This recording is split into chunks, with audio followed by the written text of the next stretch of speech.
And we get caught up in, oh, this is so hard, right? Usually that's us making it hard. And if you quit making everything personal, you'll probably figure out it had nothing to do with you in the first place.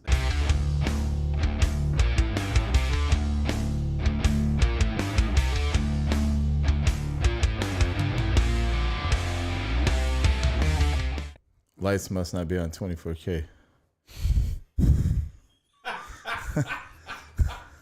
Oh man, we are at the Chaos Project Wild and Crazy studio today, and we have a fantastic guest. I got my friend Bear with me again. I don't know, he just, every time he shows up, he just starts to glisten and shine. I'm glad you're here today, Bear. Is it my head? You're glistening. Yeah. All right. You polished this morning. You look nice. Glad to be here, brothers. It's been a little while, and it's always good to get back in here with you, chap. Hey, we took a few weeks off. You did a little excursions around the country. Met some new dudes. Right on. Yeah, been living my best life, man. I've been doing me. So, been doing some good work in the process. So, that's what matters. Hey, you were telling me about some great programs you found, some awesome men that are doing some great things. And today we have a great guy doing some great things, and I can't wait to hear what in the world is going on. So today, we brought Wes Drake from Camp Comrade, good friend of mine, good friend of ours. Yeah. I don't know about him, but I was dragging ass a little bit this morning. So I'll let Wes kind of break into that, and then I'll share his bio after. But I thought it was a pretty cool experience we shared yesterday.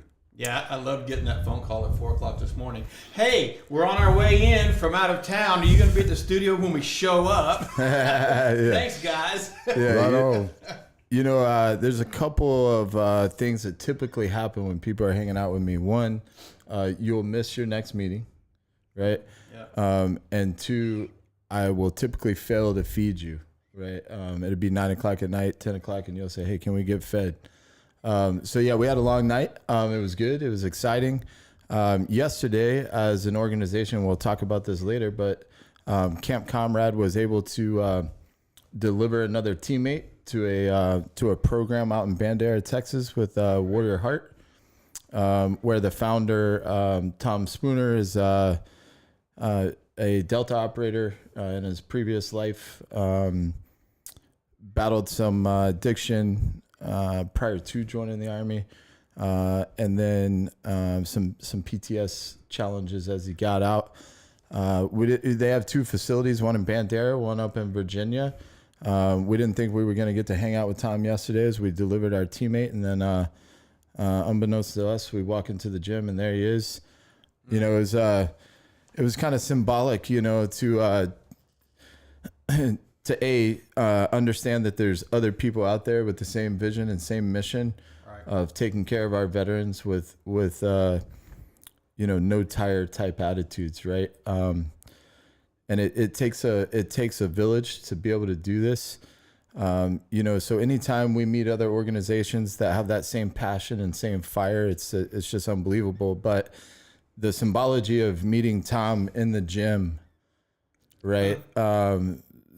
You know, that just says a lot of things to me, right? So one, the founder of that organization was present. Right. So that was good. Yeah. And then he was not only present, but he was yet again leading from the front, right? Right. So he's in the gym. You got a jiu-jitsu gym next to him. Some Bubbas in there rolling around, roughing each other up. There you go. But you know, there was a couple things yesterday that I want to point out. You know, Camp Comrade are obviously camaraderie and brotherhood and sisterhood.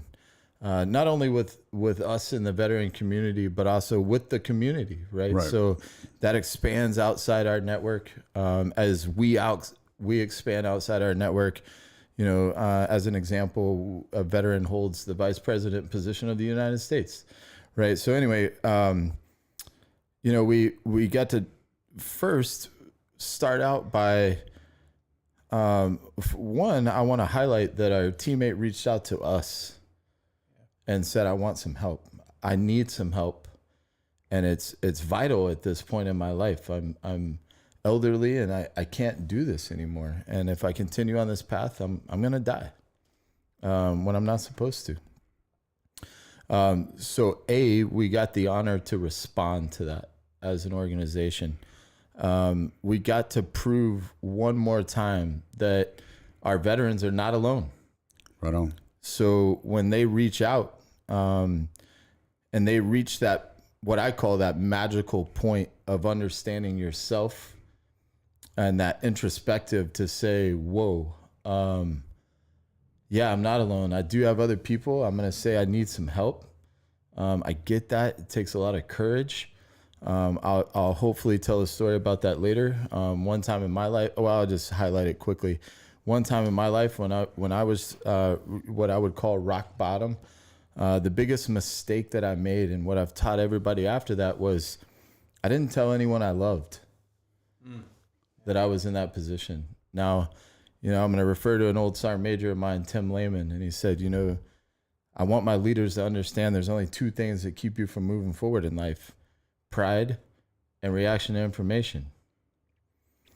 If you chew on that for a minute, you can find out how that applies, right? So anyway, we got to have that fellowship on the way there with this brother, right? This veteran served way before us, right? And part of it was sharing the wisdom from his time, right? And then really seeing an evolution of stigmas and mental health evolving right in front of our face, because we were able to respond to his wisdom with what I'll call some modern day mental health techniques that have been discovered. And I'll definitely talk about this later, of choosing yourself. And when he was able to commit to himself, he was really able to say, I need some help. Right on. So I think those things are important. So we got to share that wisdom back and forth, that camaraderie on the way up. And, as an organization, we got to go and collaborate with another veteran organization. We say all the time, we can't do this alone. And each of us have our role in the game of recovery or transition or sustainment in society. And what what Warriors Heart is doing out there, something I wrote about in a post commenting about it was, when I rolled up at Warriors Heart, I felt like I was at home. Well, what's interesting is the gate guard walks up and says, "Welcome home." And it's actually their motto, right? But I'll tell you, every space that you walked in there, you got a different feeling. And you could feel the presence of those who walked in there before you. Whether it was a sign on the wall, whether it was a hatchet that they've made out of a railroad spike. That was a pretty interesting take too, man. Absolutely. Yeah. We can dive into that later, but yeah, that was pretty cool. Yeah, absolutely. So I don't want to take too long on this. No, I won't. I'll wrap it up now. But just being able to do that, share those experiences with multiple organizations, pain points, and how we're going to make it better in the future was excellent. Bro, and getting to hang with Tom Spooner, like legend in the SOCOM community, right? So humble. Like, how they say never meet your heroes. And I mean, that guy's OG, triple OG. Right. And so, like, I can't overstate this. Mm-hmm. So humble. Mm-hmm. I mean, that was fantastic, man. I mean, I know I was sitting there geeking out, and that was it's pretty cool. I would have liked to have just been there to watch Bear geek out. Yeah. It was cool. We had to hide it a little bit, but hopefully Tom will see this. Maybe one day we'll get him to sit in the hot seat. I know he's done plenty. Well, one of the things I was thinking as you were just sharing your heart there, us older vets didn't have what you younger vets have today. That's right. I got out in '85.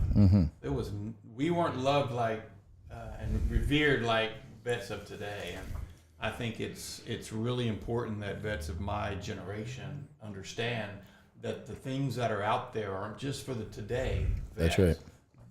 My generation vets can, if they have Right. issues or if they're struggling or if their family situation is tough, the tribe is there for them too. Mm-hmm. And so I'm grateful that you guys were able to take one of the more seasoned guys and get him some help. That's Because right. they're overlooked. They That's really right. are an overlooked group of people. He was 67. 67. Oh Yeah. man, he's old then. Yeah. Older. Mm-hmm. But I'm catching up. You still got a few more years I to got go. a couple more. I've got a couple more. All right, so I guess with that, I'm going to go ahead and give Wes his intro, and then Chap, you can kick it off from there.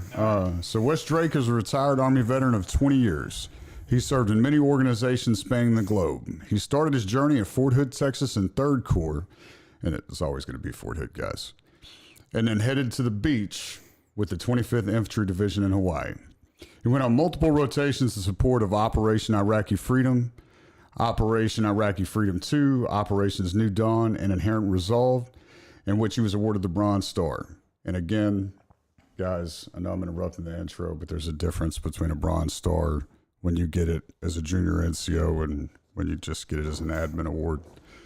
He was able to find sand regardless if there was any water around. Upon his return from Iraq, he moved to the mountains in Colorado with 10th Special Forces Group. This led him to the center of the universe, where he proudly served America's best communications as the first sergeant in the Army's only Special Operations Signal Battalion, the 112th Signal Battalion, Special Operations Airborne. In this role, he deployed to Afghanistan multiple times in support of enduring freedom, and then had the pleasure of visiting paratroopers in many different deployed locations. He headed back to the mountains to Special Operations Command North as a senior enlisted advisor for the Communications Directorate. He deployed to Alaska, Canada, Mexico, and the Bahamas, and had the distinct opportunity to lead these great nations' communication interoperability plans. He finished up his career after being selected to the rank of Sergeant Major.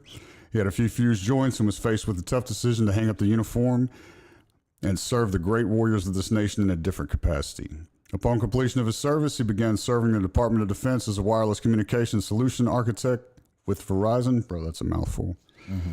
And he is currently the Chief Operating Officer at Omni Response, and he is also the founder of Camp Comrade. Welcome, Wes. Thank you. It's great to be here with you guys. A lot of life you've already experienced in a short time. It seems like that when you hear it like that. Yeah. Absolutely. I mean, when you look back, I sometimes will look back on what I've had the privilege of doing, the people I've been able to work with over the years. Holy Toledo, how did I get all that done in such a short lifespan? Mm-hmm. But like you were just saying, yesterday, you guys had a moment, unexpected, unplanned, and boom, you had a moment. That's right. And our lives are filled with these moments, good and bad. Mm-hmm. And so I think every time you can take advantage of those good ones, it's a win-win, brother. That's right. That's right.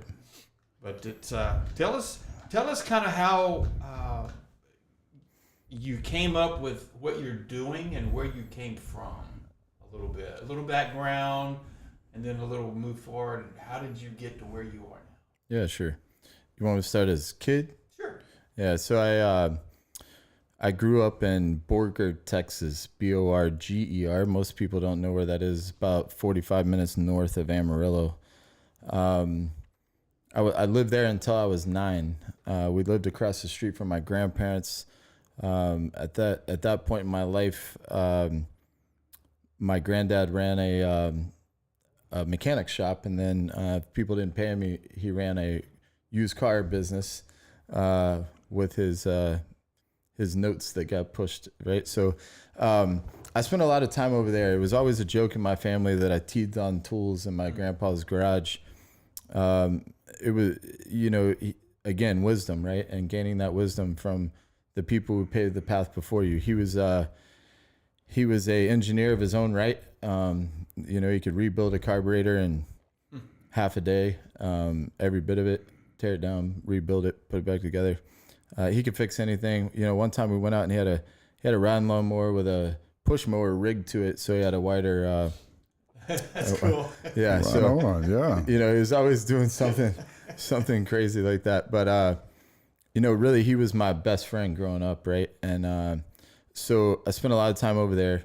Had a great upbringing. My mom and dad worked. My dad worked. Well, they both worked really hard, but my dad was a welder at that point in my life. Worked at the carbon black plant in Borger. So he'd come home solid black every day. That was interesting as a kid, trying to figure out how that was taking place. But, one thing about my dad, and I'll talk more about it later, but he was always working, always, whether he was at work or at the house. He was always moving, doing something.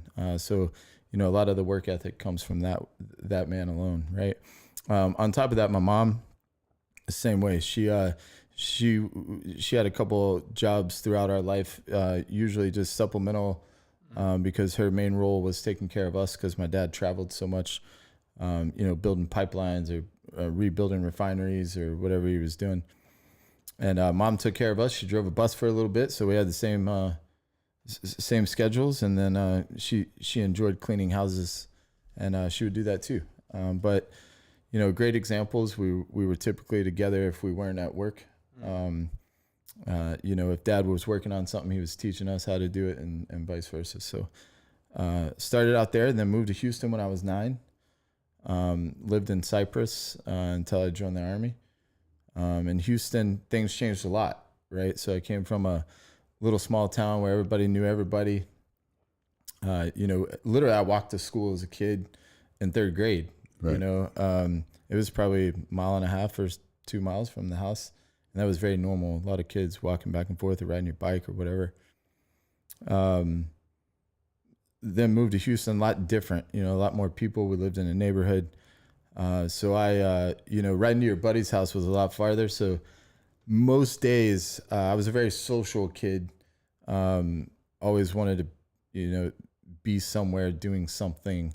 We did a lot of sandlot baseball. Baseball is one of my favorite sports, baseball, football, but did a lot of sandlot baseball around the neighborhood. I was always on my bike. I'd probably ride 30 miles a day or something, just cruising the neighborhood. And that's how I spent most of my time there, sports or that. Did some rodeo stuff for a while. My uncle was a big mentor in my life, and I ran around his coattails for a while, roping calves and riding bulls and team roping and things like that. So pretty normal upbringing between Borger and Houston. Nice. Yeah. Then you decided to join the military.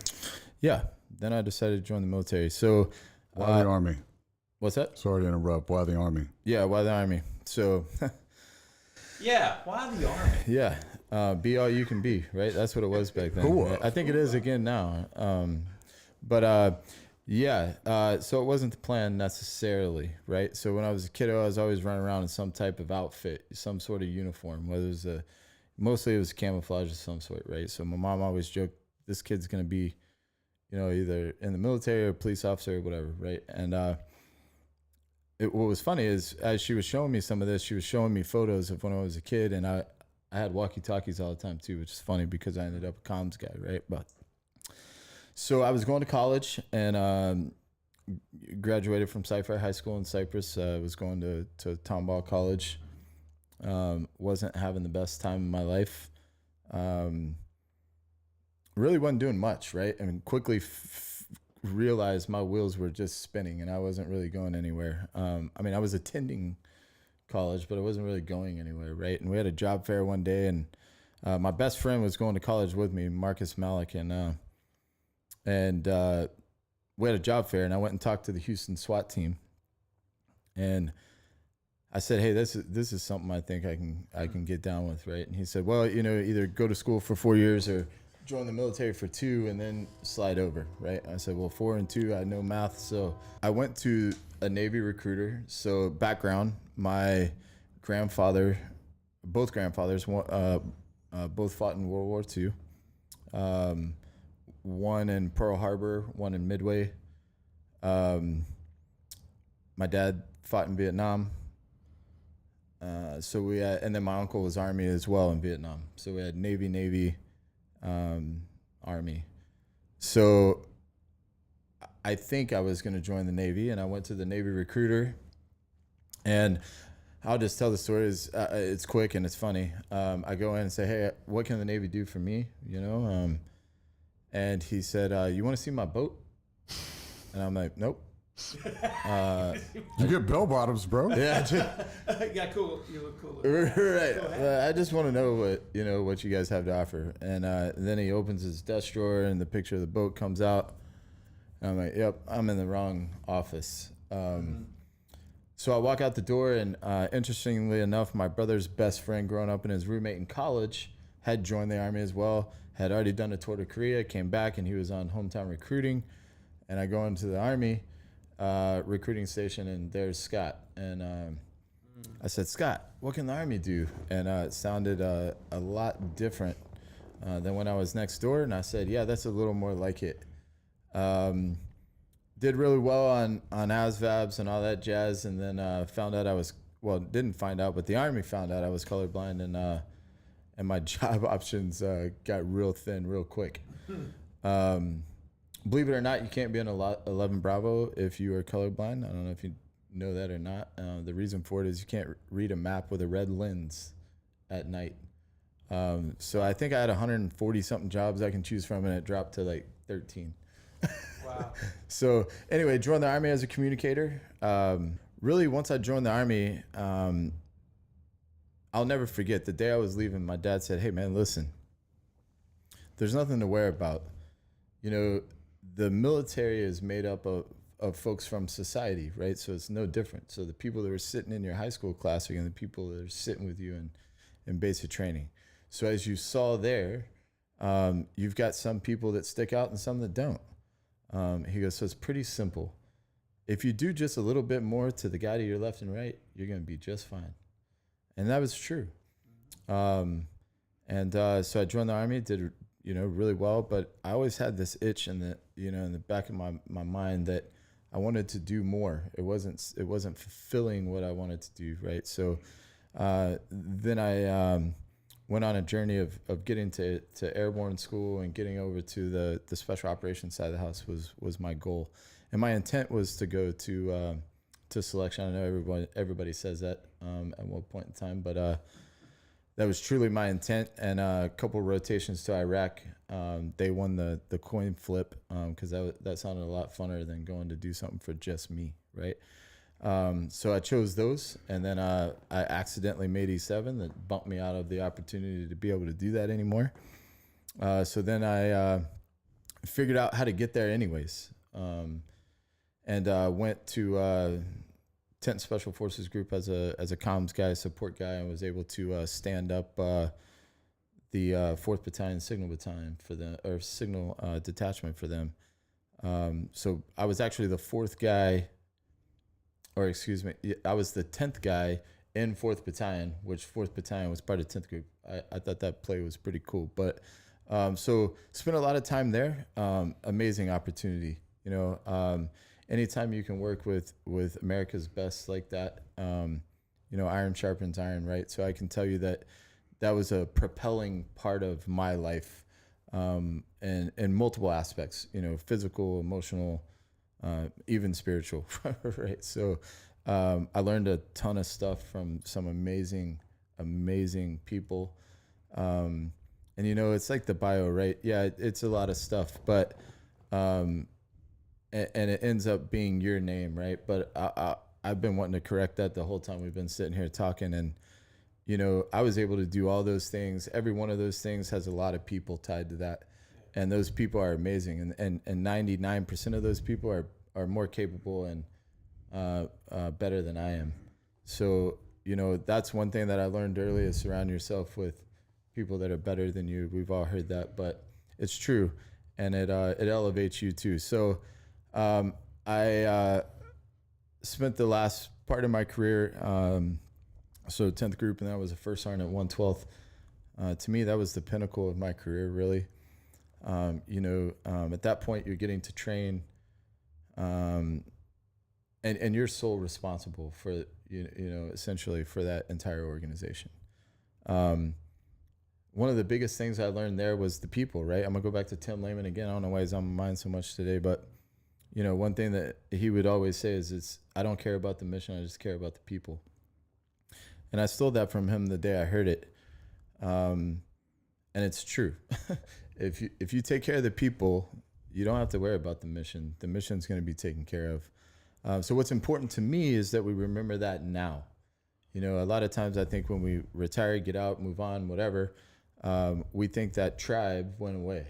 And the tribe's right here. We're just sitting in here doing podcasts. You just got to call us, right? So did all that, had some amazing opportunities. I was one of the funnest things I did, I was thinking about on the way here, was I had the pleasure of being a jump master instructor for SOCOM. So I taught a lot of the jump master courses, got to travel over to Germany to teach 1st Battalion, 10th Group. That was one of the funnest times I had in my life, right? So that was one of the big goals that I had joining the Army. I want to fall out of airplanes. And then to be able to train those guys. So there's an interesting story about that. I'll tell it's fast. I go to airborne school late. I went to airborne school as a sergeant first class. Get to 10th Group, and you need 12 high performance jumps to go to jump master school.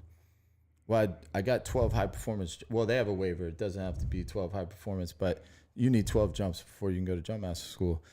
I knocked those out within the first week of being there, and then I went to the first one and said, "Hey, what's up with jump master school?" He said, "That's not how this works, man." Right? So I just kept jumping. I jumped 36 times in 30 days. Then said, "What's up? Can I go now?" And that's what I did. So I went straight to jump master school, 90 days out of jump school or something like that. So I go to jump master school, passed first time go, which is, I'm proud of that. And to me, it was just another class, right? Meaning I learn things and teach the classes all the time, right? Train the trainer type stuff. And this was just one more of those. So as the time I came out the other side of it, I knew it, right? And about 2 weeks after graduating jump master course, my buddy comes over from another battalion and says, "Hey man, will you go to Germany and be the validator of this jump master course?" I said, "What? I just graduated myself." He said, "Yeah, but you're fully capable to do that." And I want to add something, like jump master school is, I was never one. I had every intention of going before I PCS. You had to in the 82nd if you wanted to move up. Mm-hmm. Man, that's one of the most difficult schools. Just, I don't know about the physical portion, but memorization. Mm-hmm. Like you had to memorize all these scripts and JMPI fools. You know what I mean? Man. So that's impressive. That's impressive. Man. And I think back on that course, and I think about the psychology and that's overlaid in the training in the military, right? Yeah. And Jump Masters is a great example of that, where I'm going to build you up, I'm going to slap you down, I'm going to build you up and slap you down. It happens every day, right? Exactly. Yep. So you get good at JMPI, and then I add a clock, and then you get good at JMPI and a clock, and then I add deficiencies, right? So as you start feeling good, I smack you down, right? And I think that's important to build character, right? So you've got to fail, pick yourself up and dust yourself off and move forward again to learn that you can, right? So my advice to everybody going to that course was always take it one day at a time. Do not take a photo of the schedule. If you did, you just signed your ticket out of here, right? You worry about what's happening right now and be present. Well, that's it, right? So big life lessons in that 3-week course, right? Physical, no, just your fingernails and once you hit the ground, right? But other than that, it's more of an indoors thing. But right your brain's working enough, yeah. So get out of that, and then I didn't even highlight any of the deployments you talked about, but my last gig was really neat, right? So I spent 16 years in the sandbox, and then had the opportunity to defend the homeland from the homeland with Special Operations Command North. And man, it's just a different flavor, right? And so we were in charge of the United States, Canada, Mexico, and the Bahamas. And our job was, basically, defending the homeland from the homeland, right?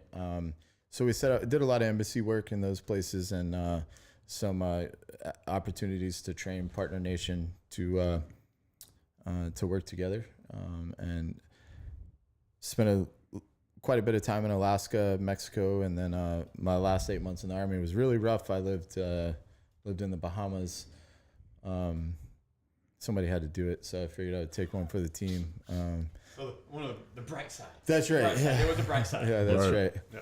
Yeah, and then let's evolve from there, right? So I'm looking forward to my future and evolving out of the military. And I had a colleague that would help us out all the time from Verizon, so an industry partner. And I started talking to him, and he became basically my mentor. And we would go to lunch and dinner, and I would just ask him all the ignorant questions about corporate America and life and how it works and how to write a resume and when do I turn it in and what's a cover letter and all that jazz. So you had to learn how to. I was 18 all over again, right? Yeah. And, came out of the military about 28. Well, came out of the military, and then about 3 weeks later, my mom passed, and the challenge there was I had accepted a job already at Verizon as a solutions architect for Department of Defense, and so I was supposed to go to onboarding training, right, to kick off the job. And my mom passes, and of course, the celebration was, I believe, on a Sunday, and I was supposed to fly out on Monday to do that onboarding, and that was really the first time that I had the opportunity to choose me over a job. And my hiring manager called and said, "Hey, I understand what happened with your mom. What do you want to do?" And I said, "I'm not going anywhere on Monday." And I tell you, he was phenomenal. This was in November, and he said, "Brother, if you don't come to work till February, do what you got to do." And that just shined a light that I hadn't seen, and I heard horror stories about that there was no camaraderie out here, and all that, and that's just false. Right. I'm not even gonna play that game anymore. It's just false. There's three of us sitting in this room right now that a year ago didn't know each other, and at this point we're brothers. So yeah, I just think it's false, right? So anyway, it worked out well. Had an amazing time. Quickly figured out that I made the right decision to exit the military. My sphere of influence exploded. Instead of being able to just affect technology and evolution of technology in the Department of Defense space, I was single-threaded in the Army, of course, when I was in the Army. But as a solutions architect, I covered all services and then could create interoperability between the services by sharing what they wouldn't otherwise get between that service connection because they don't talk to each other, right? So I was kind of that conduit to say, hey, your buddies over here are doing this, maybe you should, right? So that sphere of influence grew. That was motivating to me. And then I met where I'm at now, the folks from Omni Response, and camaraderie. We literally say every day that we're just a family, right? And evil's tried to trip us up. We've had a lot of challenges with cancer. We have a very small organization, and we've had 4 bouts with cancer, whether it's spouses or kids. So there was, you could tell anytime you're doing well, evil somehow creeps in and tries to trip it up, right? But not only do we have the camaraderie and the bond, but I guess we've got the immune systems too. So we've been beating cancer's ass, and right on. So that is a plus. And right now we're praying for little Everett. He's 5, going through treatment for the second time for leukemia. But I tell you what, I got a photo of him this morning, and he's a hard-fighting little dude, and he's doing really well, and he's wrapped around with an amazing family. So that's good. Well, it's so easy to get. We do get caught up in life. That's right. And we want to be drivers, and we want to create, and we want to organize, and we want to get. But at the end of the day, we have to remember people are people. And our influence matters. It Absolutely. Really does. We can change the very trajectory of a person's life. That's right. Just by, 1, being a good example. Mm-hmm. But 2, sometimes just showing care. And sometimes we can get so caught up. I've been busy in my world. in my life. Had I not stepped into a new arena at an older age group, never would I have ever gotten into this group of people. And I am having the time of my life, watching and learning and re-experiencing some things that happened to me a long time ago that I had really forgotten about. Absolutely. And I'm reinvigorated, and I'm not ready to stop. I have new ideas. Most guys my age are looking to retire. I don't even know how to expand on the word retire. To me, that sounds like a death sentence. And but I'm listening to your story, listening to everything. It involves people. And a lot of the things you're doing now, it's about people. It's about people. It's about people. And I think that's a good segue. There's two questions I really want to ask you. Like, I have a bunch of questions to ask you, brother. What is your legacy? I think that's a perfect opportunity to jump into that because it is about people. That's right. Yeah. So my legacy, this started it started in 2018. And I say it that way purposefully. It started before that, but reality is it came to the surface in 2018. I've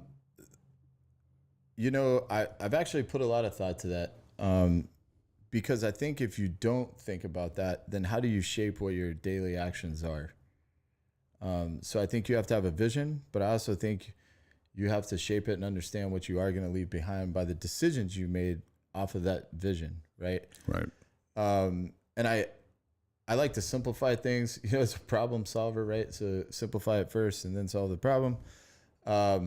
So I've really simplified my legacy to 3 letters, and it's you, Y-O-U, right? I want when people think about, what did he do? What was the impact to the people? Right. What is his legacy? I want people to say, you remember that you thing that he talked about all the time? That's what I want, right? Because we learned that, and I'll tie it back into veterans, right? We learned that by doing an exercise while I was still in the military, still in uniform with people. So I was walking through the hangar, walked by one of my senior NCOs, simply asked him how he was doing and got an interesting response of. So when I got that, which was uncommon, I stopped and turned around and figured out not only did he have some wishes, like, can I go home and see my kids, please? I've been gone a lot lately. So what we did is we did a quick exercise and figured out that our priorities as an organization were upside down. What do I mean by that? I asked 30 people what the top 3 priorities were. I wrote them on a board. And as I studied those very quickly to figure out what I was even going to say, because I had no plan, I realized none of those priorities were them. And so a quick glance at, whoa, none of these are about them, checked it out, and then turned to the group and said, guys, we missed the mark. And we missed the mark because we cannot be selfless until we've been selfish. So we got nothing to give if we can't take care of us, right? So the Y in you stands for you, right? The O stands for others, and the U stands for your unit, whether that's, in your military unit or your household or your inner circle, whatever you define as that unit. And, we're talking about progress here, right? We're talking about growing. We're talking about moving forward. So how do we do that? Well, we take care of us first in that order. Maybe that's 30 minutes prior to starting your day. Maybe that's it, right? Maybe it's a prayer. Maybe it's a phone call to a friend. It doesn't matter. It's whatever you think. But you do something for you, gym, whatever. And then you do something for someone else and something for the unit. I make a joke that if you, a statement that if you once you lay in bed at night, you go over the YOU. If you missed one, it's simple. Just roll out of bed, do a push-up to get yourself up. If you have a spouse, significant other, kid, anybody around you, tell them they have a nice haircut, but they look nice today, or that you love them. Pick up the phone, call somebody, tell them you love them, hang up. It don't matter, right? Grab the trash, throw it in the trash can. You just knocked out all 3 in like 7 seconds, right? So it's not hard to do, and it releases those positive dopamines and pushes you forward and makes you feel good, quite frankly.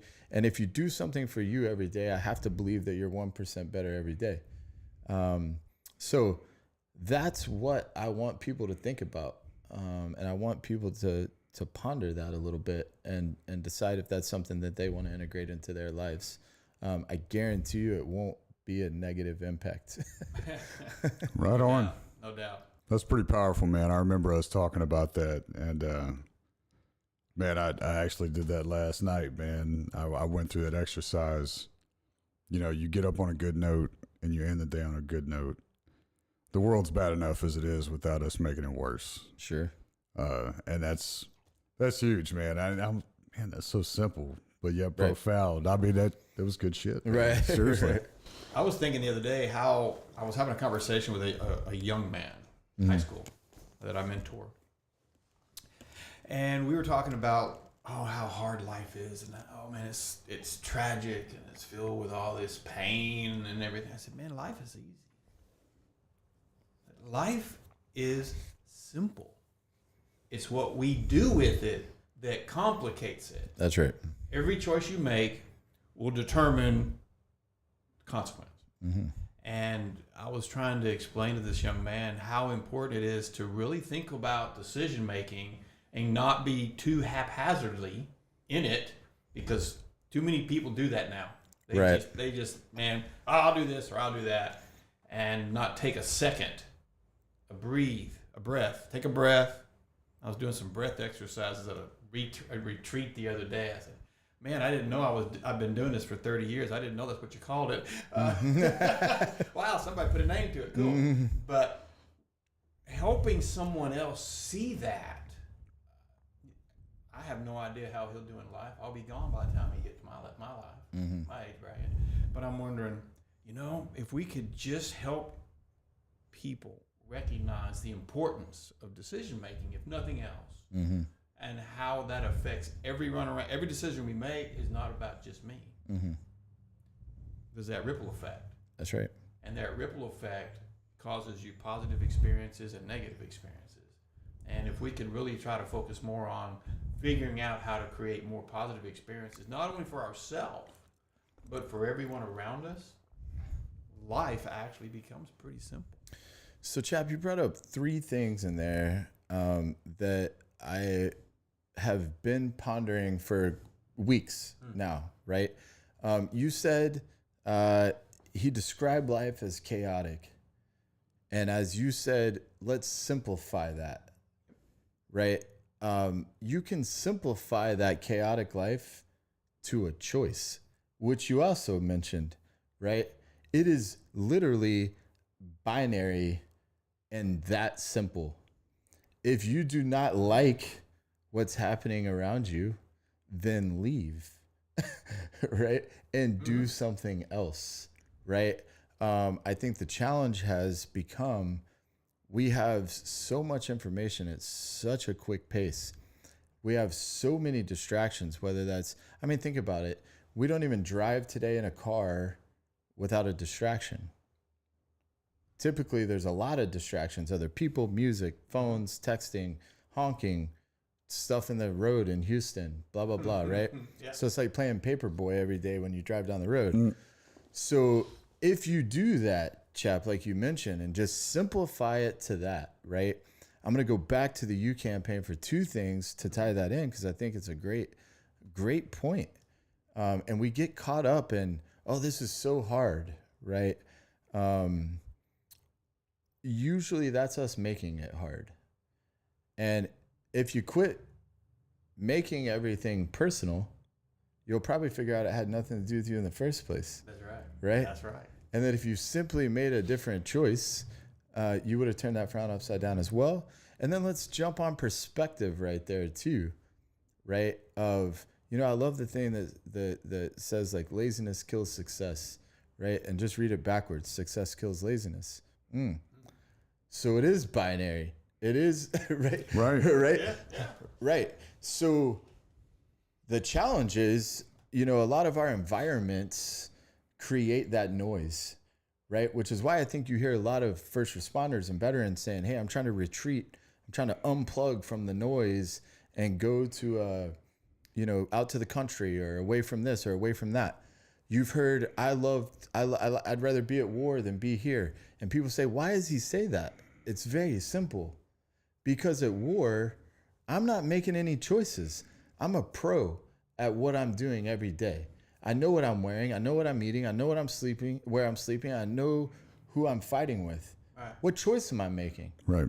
None. Just going through the My motions. only choice in a day in combat is, when am I leaving the gym? Because at some point I got to go to sleep. So you go on mission, you come back, you take care of yourself, you work out, you eat some food, you take a shower, you go to bed. That's why they love war, right? It's easy. It simplifies the choices, right?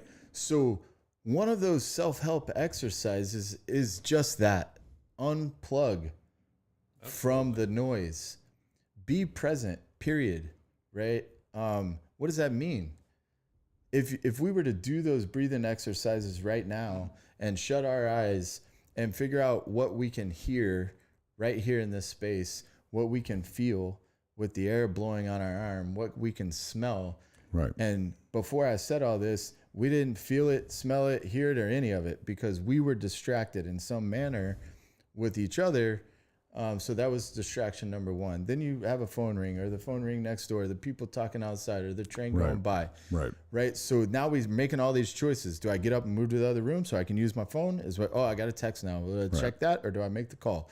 I got this email too. Oh, what do I do? Right. Right. So you're making hundreds of choices every hour, hundreds, and it's exhausting.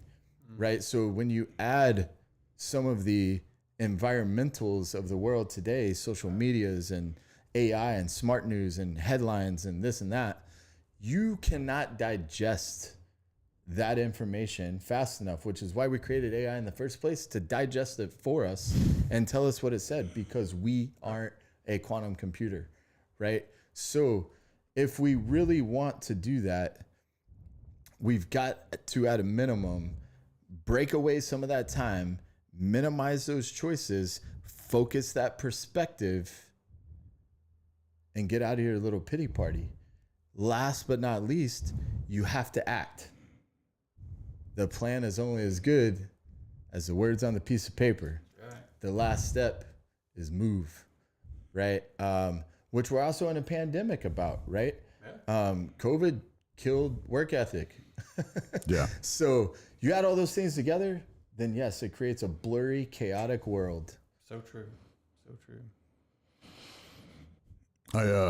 Your take is pretty refreshing, bro. Again, it's, you're not alone. It's nice to see other guys out there that are going through the same everyday bullshit, right? And still choosing to grind.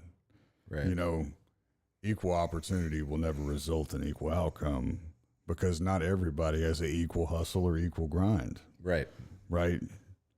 I mean, you can give everybody equal opportunity. I'm for it. Right. But you're still going to have different outcomes because,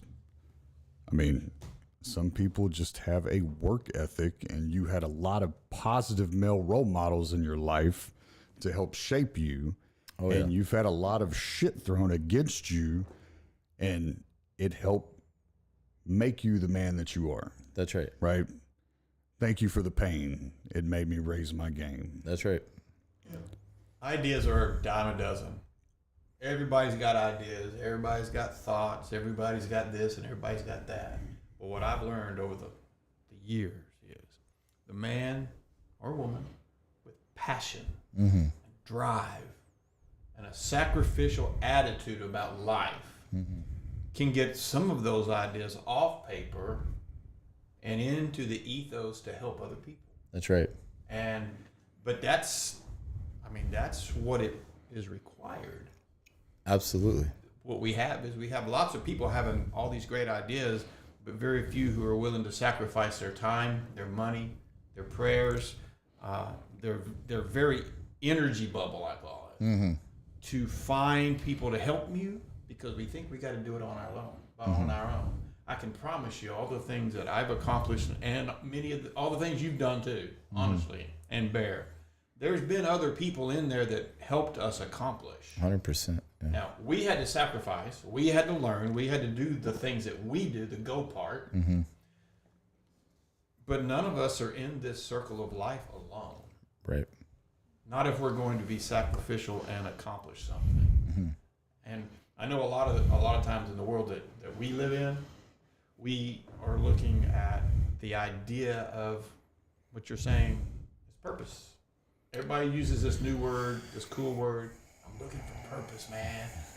I just don't have any purpose.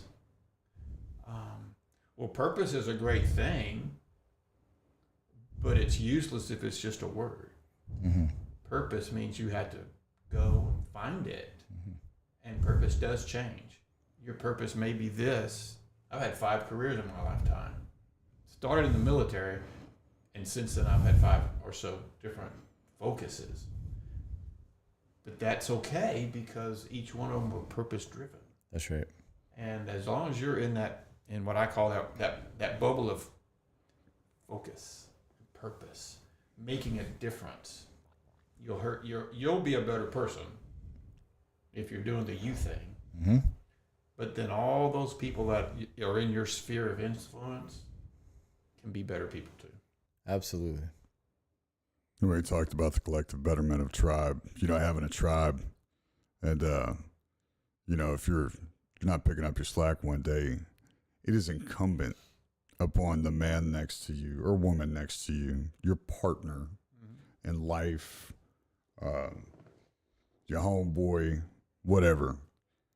Man, tighten up your shot group. Man, get an asthma check.